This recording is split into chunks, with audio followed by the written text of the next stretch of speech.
কিছু কিছু ভার্ব আসে যে ভার্বগুলোকে আমরা কি করি, পরিবর্তন করি সেন্টেন্সের সাথে সামঞ্জস্য করার জন্য। ডিনাইড থাকলে কি হবে? রিফিউজড। ডিনাইড থাকলে কি হবে? ডিনাইড মানে হচ্ছে কোনো ঘটনা, সত্য ঘটনা বা কোনো ঘটনাকে কি করা, অস্বীকার করা। আর রিফিউজড কখন হয়? কোনো প্রস্তাব প্রত্যাখ্যান করতে গেলে। মেয়েকে গোল থাকলে কি হবে? ড্রাউন্ড থাকলে কি হবে? ড্রাউন্ড কখন ব্যবহৃত হয়? কোনো প্রাণী পানিতে ডুবে যাওয়া বোঝায়। আর সিঙ্ক কখন হয়?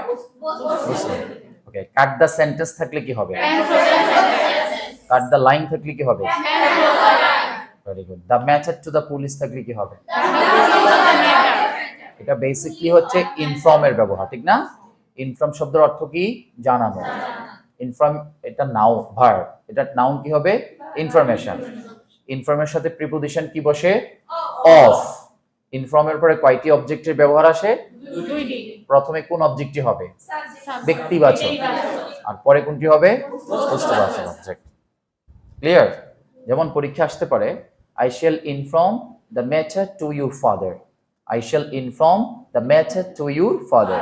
আমি বিষয়টি তোমার বাবাকে জানাবো। এটা ইনকারেক্ট, কারণ ইনফর্মের আগে প্রথমে ব্যক্তিবাচক সাবজেক্ট ব্যবহার করতে হবে। লিখতে হবে I shall inform your father of the matter. ঠিক আছে কি না? ওকে। নো টু থাকলে কি হবে? Know how to. No to থাকলে কি হবে? মূলত এটা হচ্ছে বাক্যের মধ্যে যখন এই শব্দটা ব্যবহার হয় তখন আমাদেরকে লিখতে হয় যে কিভাবে জানে, একটু ভালোভাবে অর্থটাকে সামঞ্জস্য করার জন্য, ঠিক না? আমরা একটা সেন্টেন্স শিখেছি, the girl knows to drive a car. তখন লিখতে হবে the girl knows how to drive a car. সবাই ক্লিয়ার? আরেকবার বলবো, ডিনাইড থাকলে কি হবে? রিফিউজ থাকলে কি হবে? মেকে গোল থাকলে কি হবে?